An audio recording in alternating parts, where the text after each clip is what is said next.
अस्सलाम वालेकुम जुले नमस्कार। Good afternoon everyone. आज की ये प्रेस कॉन्फ्रेंस बुलाने का मेन रीजन था कि होम मिनिस्ट्री के डायरेक्शन के अकॉर्डिंग यहाँ पे एक civil defence air raid and blackout की मॉक एक्सरसाइज जो पूरे कंट्री में हो रही है, आज 24 को हम यहाँ पे करगिल में भी कंडक्ट करने जा रहे हैं। उसी के लिए आप सबको रूबरू कराना था। ये मॉक एक्सरसाइज हम आज 24 अप्रैल को 7 बजे से लेके 7:10 तक कंडक्ट करेंगे। तो इसका जो मेन प्रोसीजर है उसमें 7 से 7:10 तक के बीच में ब्लैकआउट एक्सरसाइज होगा, जिसमें सारे करगिल के वासियों से मेरी रिक्वेस्ट है कि इसमें आप बढ़ चढ़ के पार्टिसिपेट करें। ये एक मियर मॉक एक्सरसाइज है जिसका मेन पर्पज है कि हमारी रेडीनेस रहे, एयर डिफेंस, हमारा जो सिविल एयर डिफेंस है वो पूरा रेडी रहे। हमारा जो पूरी यहाँ पे ग्राउंड लेवल पे इवैक्यूएशन, रेस्क्यू, उससे रिलेटेड सारी प्रिपरेशन है। इस पूरी एक्सरसाइज के बारे में आपको एसपी साहब एक बार ब्रीफ भी कर देंगे। जैसे कि डीसी साहब ने बताया अभी कि आज एक मॉक लेवल एक्सरसाइज होने वाली है एयर डिफेंस के रिगार्डिंग। ये एक्सरसाइज 7 बजे शुरू होगी, तो 7 बजे से लेकर 7:02 तक सायरन की आवाज सुनाई जाएगी पूरे टाउन में, जो हमने अलग अलग जगह पे डिप्लॉय किए हुए हैं। बेसिकली सायरन का मतलब है कि एयर स्ट्राइक से कुछ हमला हो गया है, तो ये लोगों को अलर्ट करने के लिए सायरन होगा। इसके बाद जैसे डी साहब ने 7:10 तक ब्लैकआउट होगा, पूरा ब्लैकआउट होना चाहिए। वो मेन कनेक्शन काट दिया जाएगा लाइट का, और लोगों को अपने घरों में अगर किसी की इन्वर्टर है या फिर भी कोई लाइट का अवेलेबिलिटी है तो वो कर्टेन्स वगैरह लगा के लाइट को कट ऑफ करना है उनको। 7:10 के बाद फिर जो हमारे जितनी भी एजेंसीज है, पुलिस हो गई, यूटीडीआरएफ हो गई, हमारी मेडिकल फैसिलिटी, फायर फैसिलिटीज पे वो अपना search and rescue operation implement करेगी। Search and rescue operation implement करने पे जो हमारी हम मॉक एक्सरसाइज में करते हैं कि जो भी हमारे जितने भी घायल लोग हैं, जितने भी डेड लोग हैं, उनको हम हॉस्पिटल पहुंचाते हैं।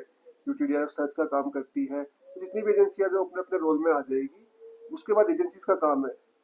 बट ये लोग, जैसे कि डीसी साहब ने पहले बताया कि इसमें कोई घबराने की जरूरत नहीं। एक मॉक लेवल एक्सरसाइज है, सिर्फ लोगों को एक तैयार करने के लिए कि कल को अगर असली में कोई अगर ऐसा कुछ हो जाता है तो हमारे लोगों के मन में जो एक प्री सेट पैटर्न होना चाहिए कि अगर ऐसे हमले पे हमें क्या करना है। कभी भी सायरन बजा तो इसका मतलब वो खतरे की घंटी है, आपको क्या एक्टिविटीज करनी है, उस चीज के लिए मॉक एक्सरसाइज होती है।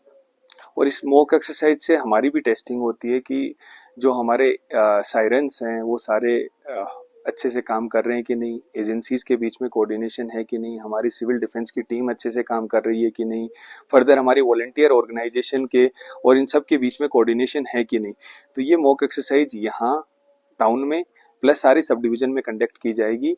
मेयर मॉक एक्सरसाइज है और इसमें जो हमने सर्च और रेस्क्यू के लिए एक लोकेशन चूज की है, हैदरी मोहल्ला, तो वहां पे सर्च एंड रेस्क्यू ऑपरेशन किया जाएगा। 7 से 7:10 के बीच में ब्लैकआउट होगा। तो उसमें लोगों से मेरी यही रिक्वेस्ट है कि आप अपने घर की सारी लाइटें बंद कर लें। अगर थोड़ी बहुत भी कहीं पे भी लाइट का आप कर्टेन्स वगैरह बंद कर लें। जो भी डिसेबल लोग हैं या फिर हमारे वनलेबल लोग हैं या ओल्ड एज लोग हैं, उनको पहले से आप हेल्प करें सारे के सारे। फर्दर इसमें पैनिक क्रिएट ना करें। मतलब ये नियर एक मॉक एक्सरसाइज है जिससे हमें तैयारी करनी है हमारे लेवल पे, एडमिनिस्ट्रेशन के लेवल पे, पुलिस लेवल पे, एजेंसी लेवल पे और कॉमन पब्लिक लेवल पे। तो इसको पैनिक की तरह ना देखें। साथ में जितनी भी इमरजेंसी सर्विसेज हैं, क्रिटिकल केयर सर्विसेज हैं, वो एज इट इज एक्टिवेट रहेंगी। उसमें कोई मतलब ऐसा नहीं, रुकावट टाइप की चीज नहीं होगी। वहां पे लाइट्स वगैरह सब कुछ रहेंगी। क्रिटिकल केयर सर्विसेज में कोई ऐसा हैम्पर नहीं होगा। तो आप इससे घबराएं नहीं और जस्ट इसमें हमें मॉक एक्सरसाइज में जितना अपना सहयोग बन सके वो उतना सहयोग प्रोवाइड करें। ये यहाँ पे Kargil town as well as हमारे सारे सब डिवीजन पे लेवल पे होगी। जस्ट ए मॉक एक्सरसाइज है। Thank you. सर, ये मॉक ड्रिल कारगिल क्षेत्र में हो रहा है या दूसरे स्टेट्स में भी? दूसरे स्टेट्स में भी हो रही है।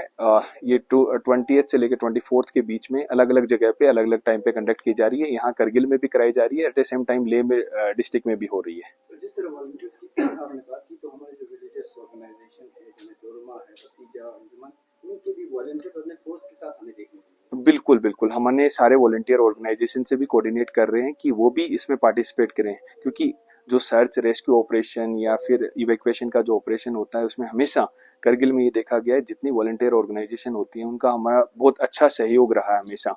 तो हम उनको भी प्रिपेयर करना चाहते हैं इस चीज के लिए। कल को ऐसी कोई सिचुएशन आ जाए तो वो भी ट्रेंड रहे ताकि हमें आगे बढ़ चढ़ के एक मतलब एक कदम एक्स्ट्रा हमारे साथ हेल्प करें। Thank you. थोड़ा सा आप